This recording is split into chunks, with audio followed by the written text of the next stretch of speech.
What I'm going to talk is nothing very extraordinary. It's just to be treated as a small, simple problem which students can be asked to do. Uh, I will be using some basic physics data to try and estimate what is inside sun and what is the condition. Uh, we shall be estimating order of magnitude for solar luminosity, surface temperature, core temperature, a possible mechanism of energy generation inside sun, and equivalently any other star, as we understand. Stars are also same as sun, or sun is also one of the star. And a criteria, what makes an astronomical object qualify to become a star. So the world as we see with our own eyes is based on these visible wavelengths, as everyone must be aware of. But there is more to the world we see with our own eyes, and then we extend into other wavelength region. And the example of these electromagnetic radiation as we use in our day-to-day life are, as you know, mobile phones, microwave ovens. So you have a radio wave, microwaves, TV remote uses infrared, then you have ultraviolet, X-ray imaging, and you use gamma rays for medical treatment. So practically, we are now familiar with all the radiation regions, and we are able to use them, measure them. So we go to our observation that we are at a distance of about 1 astronomical unit, which is what light takes 500 seconds to travel from sun to earth. So that's the distance, which is 1.5 into 10 raised to 11 meters. And we receive around 1370 watts of power per unit area from sun on earth. This is an average power which is received at the location of earth per unit area. And we will use that fact uh, and try and estimate what is it that sun radiates. So let's say as an order of magnitude, we receive 1400 watts per meter square of area at an average distance between earth and sun of about 1.5 into 10 raised to 11 meters. And that allows us to calculate what sun radiates, total energy. Okay. So the total surface area, if you consider radius as the distance from sun to earth of the sphere is 4 pi r square. And so 1400 watts is received per meter square. So over total area, the energy which must be crossing would be around 4 into 10 raised to 26 watts. So that must be the energy which sun is radiating. Okay, this quantity is called solar luminosity. That is what is the energy sun radiates from its surface every second. Now we have a Stefan's law for black body radiation, which says that the power radiated per unit area per second by a black body is proportional to fourth power of its surface temperature. And the constant of proportionality is uh, known as Stefan's constant. Numbers are very interesting. It is 5678. So 5.67 into 10 raised to minus 8 watts per meter square. Radius of sun is 7 into 10 raised to 8 meters, and therefore the total energy which sun radiates per second will become 4 pi radius square sigma ts raised to 4. And we have already estimated what is the luminosity, and that will allow us to estimate surface temperature of sun, which is around 5800 Kelvin. Now, please remember, we are dealing with astronomical objects. Sun does not have a well-defined surface. Nobody goes to solar surface, unlike Chandrayaan mission, to put a probe and measure the temperature because there is no well-defined surface. So these are the estimates. And this temperature is also called black body temperature of sun because we have assumed solar surface to be a black body. That may not be the case in reality. So we will start with this assumption that this is the surface temperature of the sun. Uh, so we have estimated two things, solar luminosity and the surface temperature. Now we can look at the solar spectrum. The presence of dark lines shows the presence of certain elements on the surface of the sun through which all the radiation passes. Now, black body radiates energy, which is proportional to fourth power of absolute temperature. But at a different temperature, the curve at different wavelength looks like what you are seeing in front of you on the screen. And you can see that peak actually shifts towards shorter wavelength as the temperature increases. You can see here temperature of 3000 Kelvin, peak is around 1000 nanometer, and then you double the temperature, and then that peak shifts around 500 nanometer, and then you double the temperature and it shifts further. Now, if you look at the solar temperature, that's what it looks like, which is almost resembling what the black body is. Of course, there are irregularities because sun is not exactly a black body, and there are many irregular processes also contributing to what sun radiates. So there is an alternative way we can do that. There is a Wein's law for black body, which says that the maximum energy radiated by black body uh, uh, at a wavelength lambda and its surface temperature are related by this relation, which is called Wien. So lambda into T is 0.0029 Kelvin meter. So lambda max is the wavelength at which maximum radiation is emitted. Ts is surface temperature of the object. Now sun radiates maximum at a wavelength of about 500 nanometer. And if you substitute this wavelength, then you will get surface temperature of sun is around 5800 Kelvin, which, as you just saw earlier, resembles exactly almost the same value which we have got, 5800 Kelvin. So the two different methods are, see, one is simply measuring the total energy radiated. And in this case, we are actually estimating temperature based on the energy radiated at a particular wavelength where it is maximum. And both are giving us almost the same number. So we are fairly on the track as far as the surface temperature of the sun is concerned. Now, if you see what makes a sun shine. So much of energy is radiated from the sun. And where does this energy come from? The solar interior is much hotter than its surface.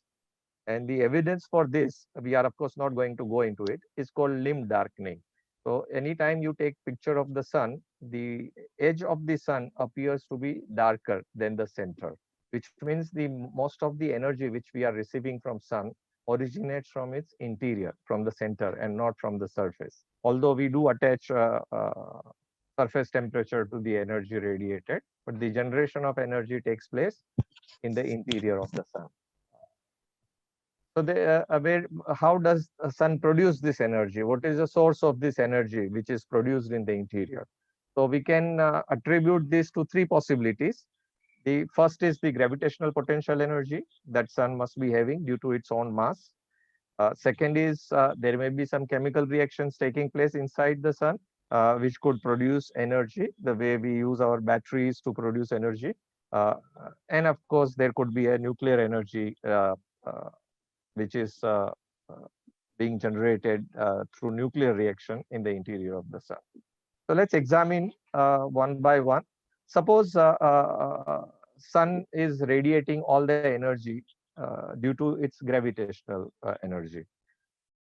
So where does this energy, how does this energy get generated? So initially, let's assume sun was a big giant gas cloud which extended beyond our solar system. Uh, and because of the gravity, it shrunk and collapsed into its present state. Now, if you have a spherical object of mass m and radius r, then its gravitational potential energy is given by this expression, minus 3 by 5 gm square by r. And if you estimate for the mass of sun, which is about 2 into 10 raised to 30 kilogram, then this energy turns out to be minus 2.2 into 10 raised to 41 joule. Now, look at the expression here for this gravitational energy. It goes as 1 over r, which means when sun was a very large cloud, say r going to infinity, this energy must be 0. And now it has come down to negative. So gravitational energy has decreased, and it is this energy which is expected to have heated up the sun. Now, whether that is the source of energy which sun radiates or not, we still wants to examine. But what it means is that sun has become very hot because it contracted due to gravitation, and this gravitational energy has converted itself into a heat energy, and the sun's interior became very hot. Now, if that is the case, with the present luminosity, the energy it radiates per second, and this is the total energy. If sun keeps on radiating at the same constant rate, all this energy which are generated as heat energy because of shrinking, it would have survived for about 10 raised to 7 years. Now, on Earth, radioactive dating estimates age of the Earth to be about 10 raised to 9 years. So 2 orders of magnitude larger. And it means gravitational energy could not have been source of solar luminosity, because in that case it would have exhausted by now all the energy. See, the estimate says that it should have lasted for about 2 into 10 raised to 7 years, whereas presently Earth is 5 into 10 raised to 9 years, which means if Earth was part of the same sun when sun shrunk, Earth Earth was generated at the same time sun started generating this energy, it could not have continued shining with the same luminosity till today. So that means gravitational energy could not be the source of solar luminosity. Next possibility is a chemical energy. So typically energy released during a chemical reaction is of the order of an electron volt. And if all the sun was made of hydrogen atom, the number of hydrogen atom you would have would be around 10 raised to 57. And if you have two hydrogen atoms combined to form a hydrogen molecule, you would have half of this as a number of reactions, with each reaction producing energy of the order of 1 electron volt. uh, you would produce about 10 raised to 37 joules. As you realize, compared to gravitational energy, this is very, very small. And if sun starts radiating this energy with the present rate, it would have lasted only for 7,000 years. So possibility of chemical reaction inside sun for what we are receiving from sun as an energy continuously is definitely getting ruled out. So this too is very small. Chemical reactions cannot be source of the solar energy that we are receiving. Now let's see what happens if we have a nuclear reaction inside. The simplest of nuclear reaction which you can think of is when you have hydrogen atoms combined to synthesize heavier elements. Now here what I have written is the sum total. We will see the detailed reaction later. But one possibility is that you have 4 protons combining to give you a helium. Uh, so in that process, it should be releasing 26.7 MeV. Of course, this energy is very, very large compared to that chemical energy, which we estimated around 1 electron volt. Then this is around 10 raised to 7 magnitudes larger. And so it looks like this could be the possibility. Now, if you take total number of electrons as 1.2 into total number of hydrogen atoms as 1.2 into 10 raised to 57, you would have 6 into 10 raised to 56 number of, sorry, 4 times less. So 3 into 10 raised to 56 reactions uh, in which four hydrogen atoms combine to form a helium, each one producing 26.7 MeV, would give you about 10 raised to 45 joules of energy. And if you estimate this as the total energy which sun can produce with its nuclear reaction, then with the present luminosity, it would last for about 10 raised to 10 years. Now, so that looks like a possibility, because if it can last so long, we have already surviving for 5 into 10 raised to 9 years. Nuclear energy could be the possible mechanism of producing energy inside the sun. Uh, so now, once we accept that this is the energy which sun produces, there is a question which comes first to our mind. Okay. Of course, these are some of the constants that we will be using in course of our discussion.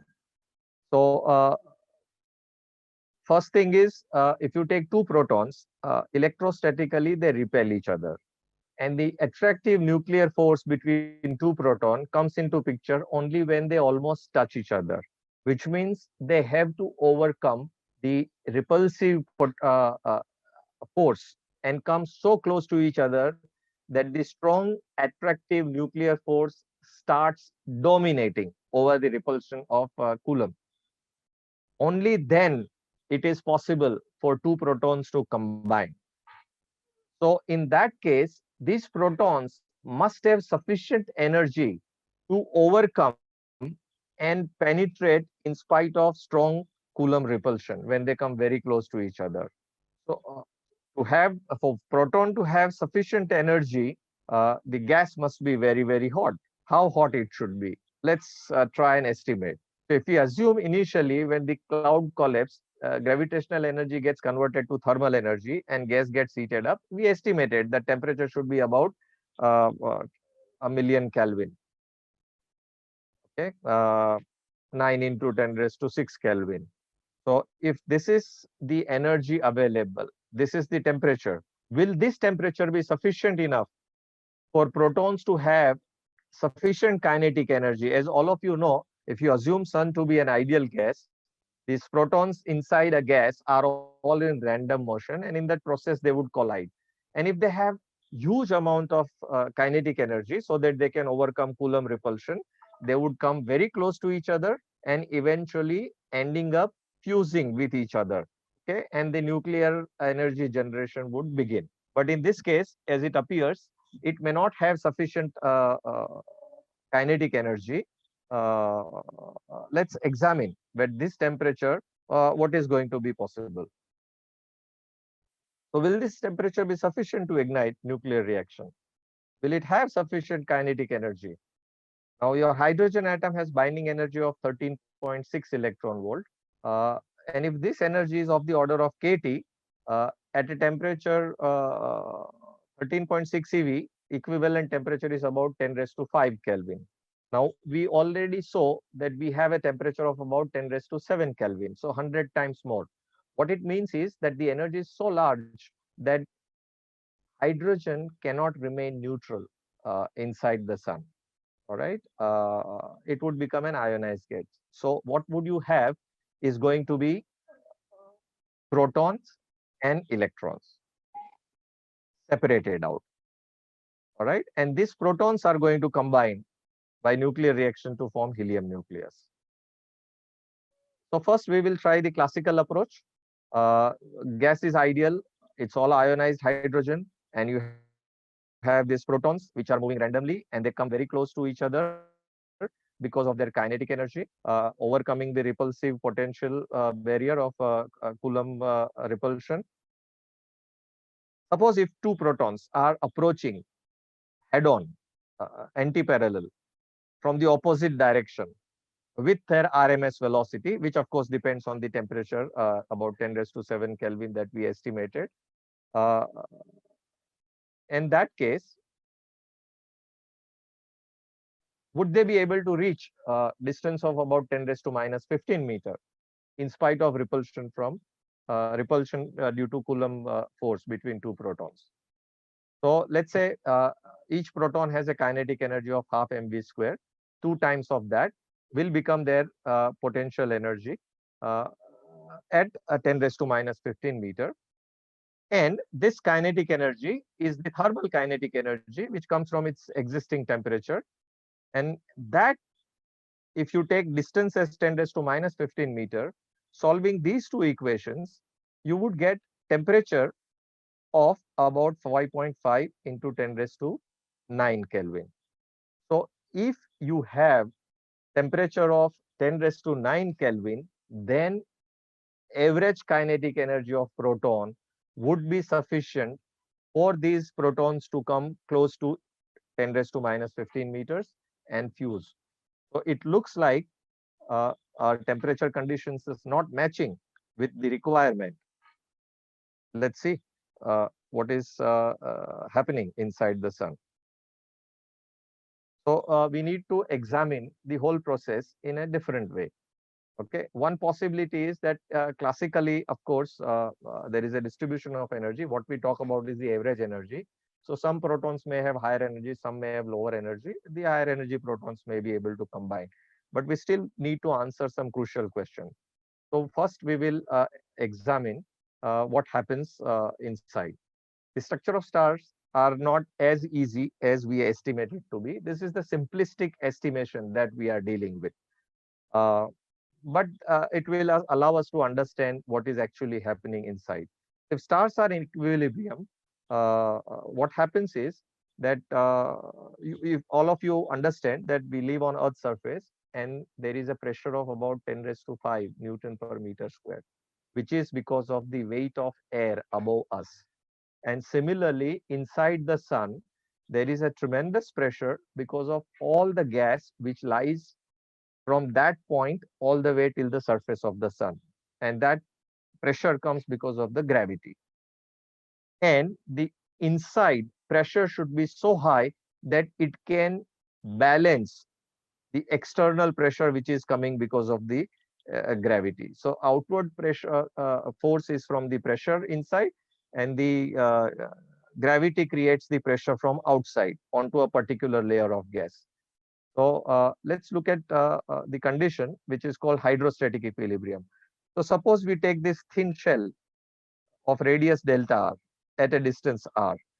So this shell has an inside pressure which comes from the inside because of the thermal energy, because the gas inside is very hot, and the outside gas is trying to crush it because of the gravity. And the two have to balance for sun to remain in what we call as hydrostatic equilibrium. If sun is in hydrostatic equilibrium, it should have this kind of condition satisfied. Okay, mr is the mass of sun at a within the distance r, and rho r is the density inside at a distance r.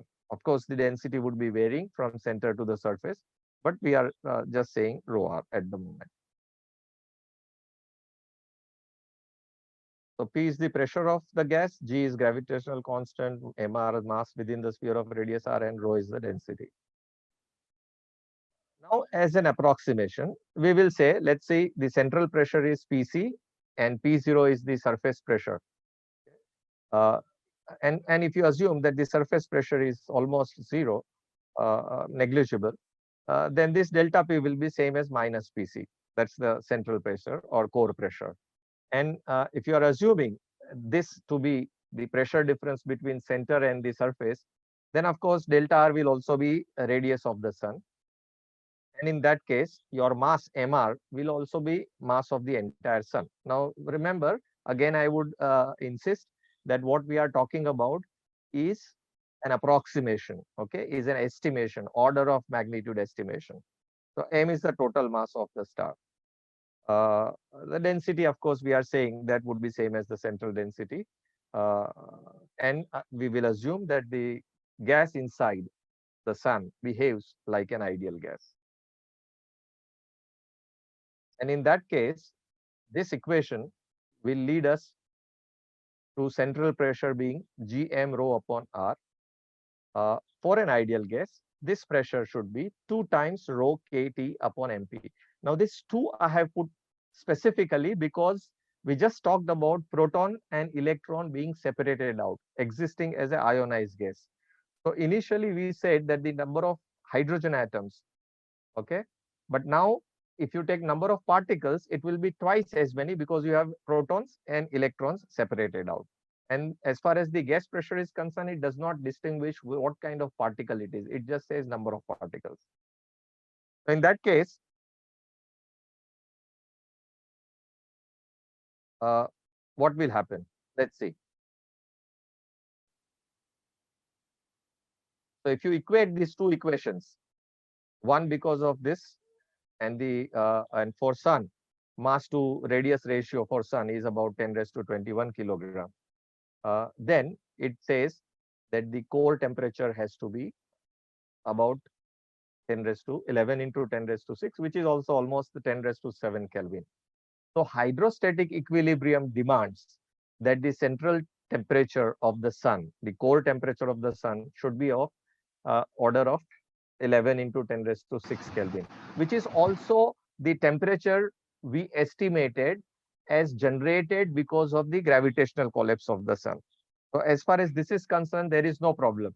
Only thing is, for nuclear energy generation, we found that we require almost 10 raised to 9 Kelvin of temperature. Now, if this is the temperature, what's the process which is responsible for nuclear generation?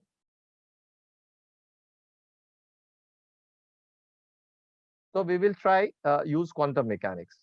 Now, what we have said is that the proton-proton repulsion would not allow two protons to come close to 10 raised to minus 15 meter with respect to each other. But quantum mechanically, there is a probability. I'm not going to go into that detail because some of the students who are attending this may not be familiar with this quantum tunneling effect. But there is a possibility that in spite of this repulsion, they may be able to come much closer and fuse. So with that possibility, but we will do it slightly differently, much simpler way. Uh, uh, so with that quantum mechanically, we will say that, look, particles behave like waves. So protons also behave like wave.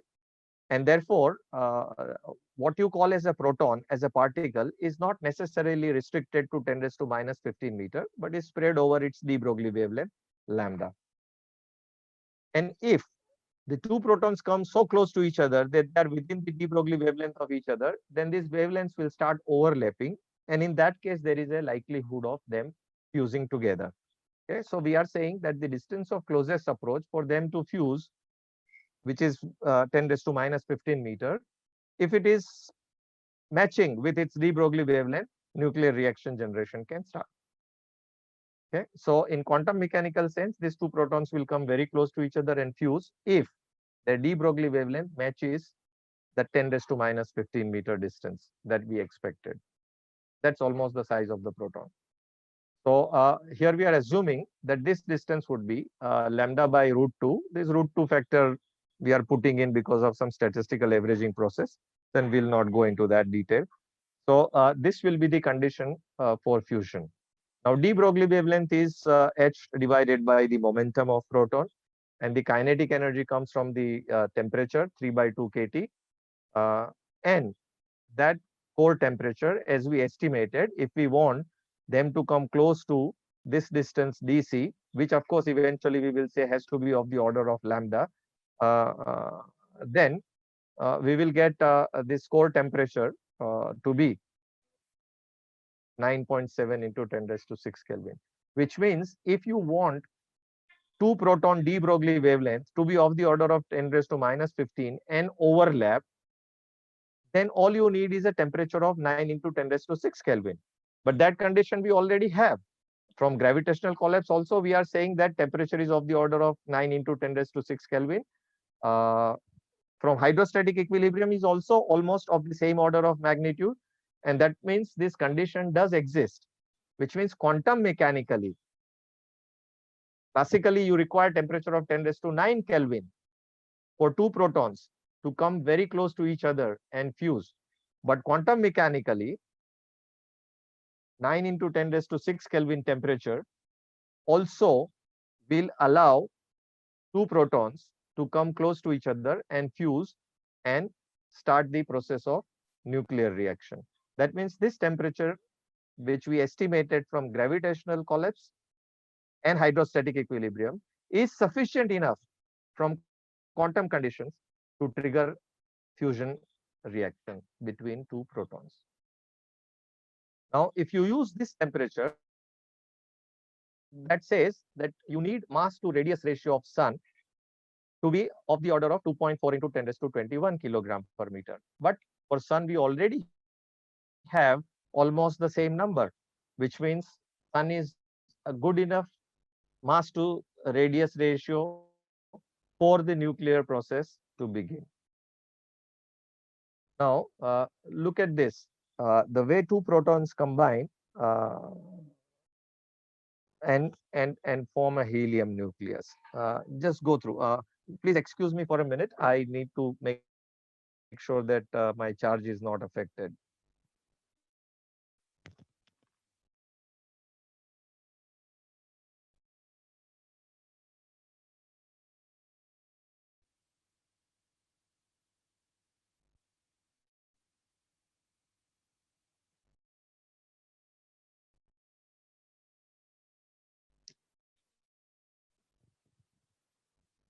Yeah, sorry for interruption.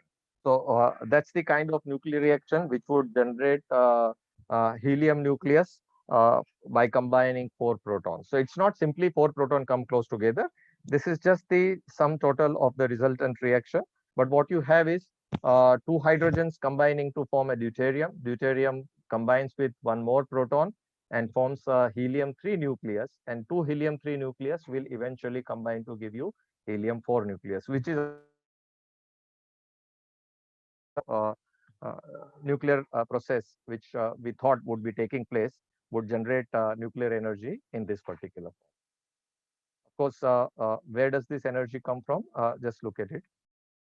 This energy, which is released in the form of this gamma ray. You know, two such reactions would produce gamma rays, and it is these gamma rays which make their way all the way to the surface of the sun.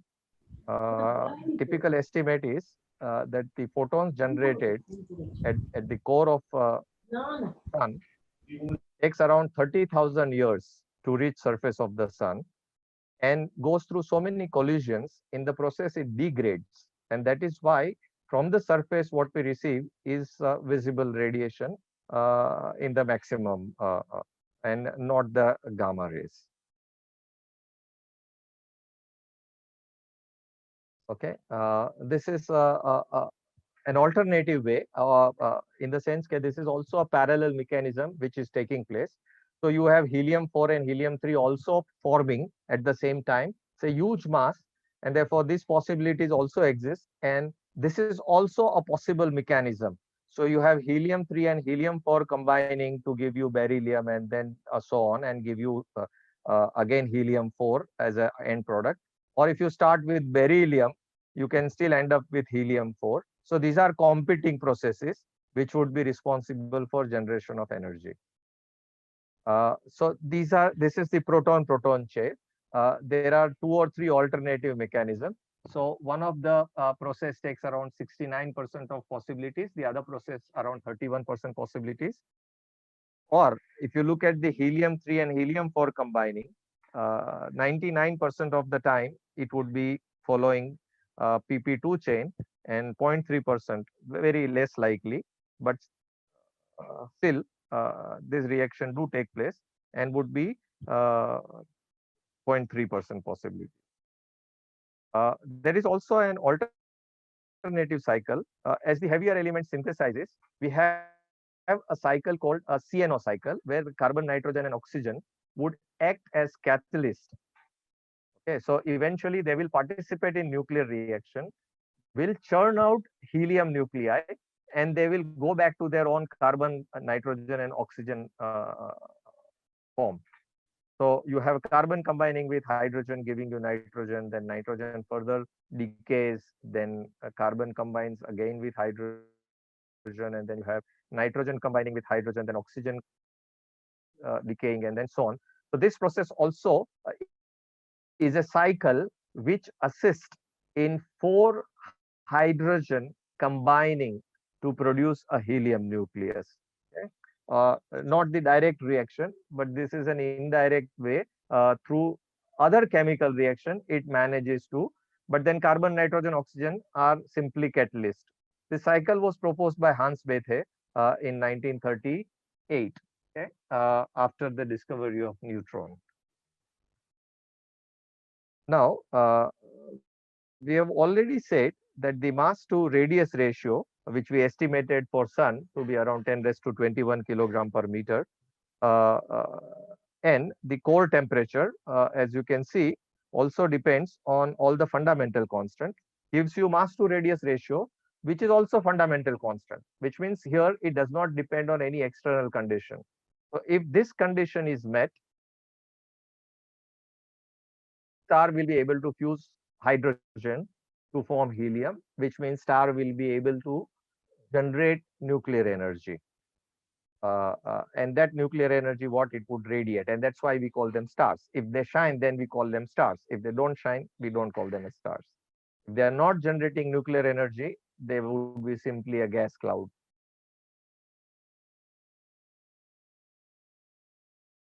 So this result, which we saw, suggests that you could have stars of any mass, I mean, a big gas cloud, as long as this relation is fulfilled. That's not necessarily true. And of course, we are assuming that the gas here should behave like an ideal gas. We treat protons and electrons inside the stars. Protons, the de Broglie wavelengths should overlap on the nuclear reaction. Electrons, that the condition does not apply because electrons don't fuse with each other. There is no such possibility. Uh, Also, we also know that as the star becomes more massive, its density decreases because its radius increases. Okay? And the average number of electron density, that would also be the proton density, of course. And the typical separation of electrons inside the star is given by this formula. This is simply number density, mass per volume divided by mass of proton. That tells you the number of particles. Or mass of proton is also mass of hydrogen. So that tells you this many electrons or equivalent number of protons. And then typical separation between them would be cube root of this 1 upon cube root of this number density. And you want this distance to be greater than de Broglie wavelength, or de Broglie wavelength to be smaller than this, so that they can come close together and fuse to form nuclear reaction. And you have this temperature condition, you have mass to radius ratio, and you have distance relation. And that gives you, remember that inequality is here, that you expect that the two proton distance should be greater than de Broglie wavelength. And that tells you that the radius should be greater than these numbers. Now, these numbers, as you see, are all fundamental constant. And therefore, you can take this as a sacred number, which turns out to be almost 0.1 times solar radius. Remember, sun's radius is 7 into 10 raised to 8 meter. It's 1/10 of the radius of sun. So as long as you have mass to radius ratio, which we have estimated around 2.4 into 10 raised to 21 kilogram per meter, and you have a radius which is 1/10 of that of sun, uh, your star will be in a position to ignite nuclear energy generation because of its gravitational collapse. The temperature condition would definitely reach temperature which is conducive for nuclear process to begin and nuclear energy generation to start. Now, what happens uh, after fusing all the hydrogen? So as the star keeps on burning hydrogen and churning out helium, it will get older and would have fused most of its hydrogen in the core. In the same process, there would be also heavier elements which would have been generated. We already talked about carbon, nitrogen, and oxygen, and then there may be some further heavier elements also generated. But by and large, it would have a core which would be full of helium.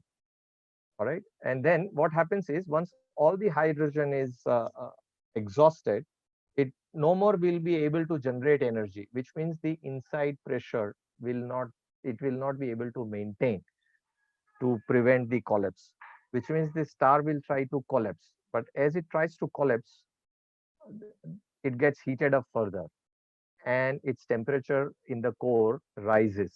That will allow further fusing of helium into heavier elements.